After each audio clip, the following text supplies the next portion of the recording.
Padres. Gosh, who are these guys? 5 grand slams in 6 games.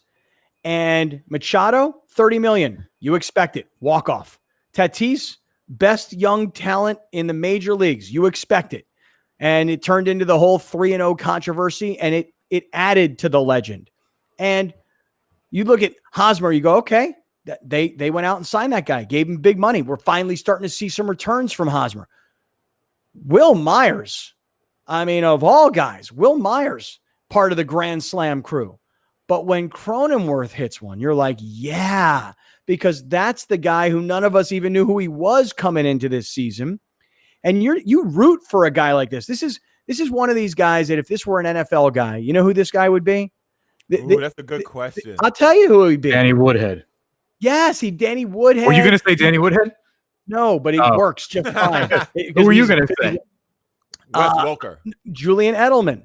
Yeah, so any of those 3 guys, they're small, they're white, nobody thought they could ever really play, and they all went on to have amazing careers. This guy, Cronenworth, from out of nowhere, it's exciting. It's a whole different feel and vibe around Padres baseball. And being a Padres fan and where they communicate, call it on Twitter or on Sided or any of the other platforms where people are talking to each other, people are going crazy. They're going Padre crazy, at least in the world of social media. What's crazy is that, like, let's not underestimate. Like, yes, they're doing it, and they did it after coming off 5 straight losses. Now they've won 7 in a row, back-to-back sweeps. They swept the state of Texas.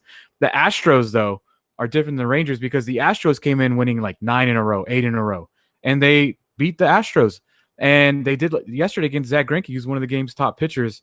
What they've been doing is impressive, considering how many injuries and how terrible their bullpen is. The fact that they have a winning record, 18-12. They don't have their all-star closer. They don't have their free agent setup man. And the bullpen is awful, and they're still doing it because this offense is so lights out right now. It's incredible. It's fun to watch. And even the bullpen sucking so much makes them even more fun to watch because you know no lead is safe. No lead is safe, and this team's never out of it. I don't know what San Diego did to the old Padres, but I hope they never come back. I love these. Yeah, the new Padres score. They hit home runs. It's not about middle relief and trying to keep games to 2-1. This is a group of dudes that hit bombs. Yeah. Big bombs. Lots of bombs. Bombs away. I have told y'all when this thing started, this was going to be the year. This was going to be the time that we make this move. We make this push. Now look at us. We almost in first place. We probably going to get a wild card home game. We got a chance this year. Shout out. So the great things about this 60-game season is A, every game feels like it freaking matters, which it does. And then B, first and second place make the playoffs. So you don't have to be better than the Dodgers, because you're probably not. They're so good that you now have a chance to automatically qualify for a wild card series if you finish second. And if you don't, you still have another chance if you have like the best record after that. So the Padres have a legitimate chance to be in the playoffs for the first time in like 14 years. And remember when Ron Fowler said about a year and a half ago that if the Padres don't make the playoffs in 2020, heads are going to roll, right? And even I think said starting with my own. Yeah. So Ron, because of the new rules, like you just said, even if they can't catch the Dodgers, which they're not likely to do, but at the midpoint of the season, they're 18-12. They're winning at a 600%, at a 600, you know what I'm trying to say? Win percentage? Clip. Yes. Yes. That's what I was trying to say. Yes. So it's exciting that games mean something. And if they make it to the playoffs, no heads roll. And Jace Tingler is apparently the difference. Yeah, jump on board. Jump on board the Tingleberry Express, baby. Let's go. And these next 3 games, they don't. You see, these are the games where you can make or break a season because the Mariners are so bad, and you may not get up for it like you're getting up for the Astros, like you're getting up for the Dodgers or whatever. These are the ones that you have to capitalize and also win. You can't take 2 out of 3 losses here. You got to go out and win this series too.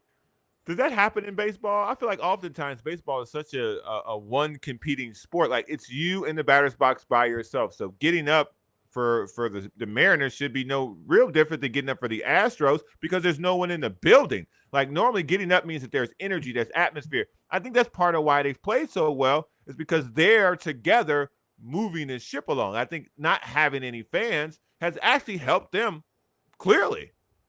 Really? Can I ask you guys a question? I don't know. I don't know how to measure it. Like would guys not be performing as well because of the vibe in the ballpark because there's people there or not?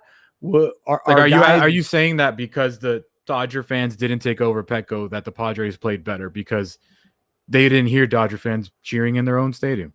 I'm saying guys like Cronenworth came out of nowhere. Maybe if the stands are full, maybe he gets big-eyed because he's in the big leagues and he doesn't perform as well. This is like batting practice, basically. This is like practicing baseball, and the guy's raking. So I think for some people, not having an audience, maybe my guy, maybe you're onto something. Doing better because there is no one booing him in right field. There's no one booing him at first base. He's just playing baseball. Alex asked last week. He asked Craig Dato.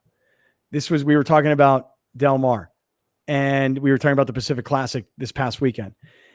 And Alex asked Craig, do the horses, do they perform differently if there's a crowd versus no crowd? And then if they do, how do you possibly handicap for that?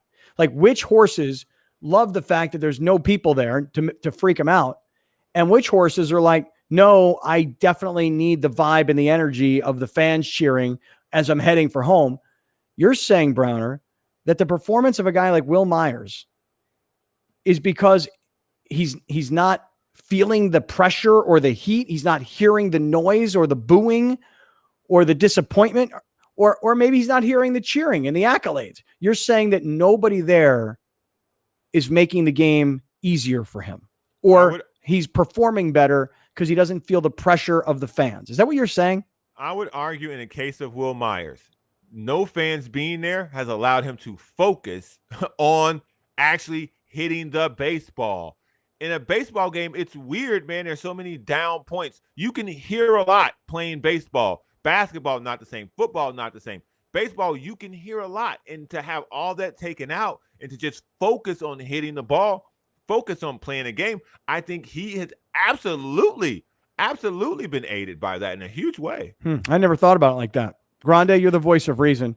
Is Browner out of his mind? No, because I've talked about it extensively on my basketball podcast, how I think that there's a lot of guys that will step up and perform because there is no 18,000 people in a stadium all over you in a playoff game. I think that particular pressure is off. You obviously still have the pressure of performing, but there's no doubt in my mind that some players are playing better because there's no fans. And I also think that there's players playing worse because they're used to it. Manny Machado he was in LA, he was in a World Series. I'm sure this is really weird for him. So I think it goes both ways.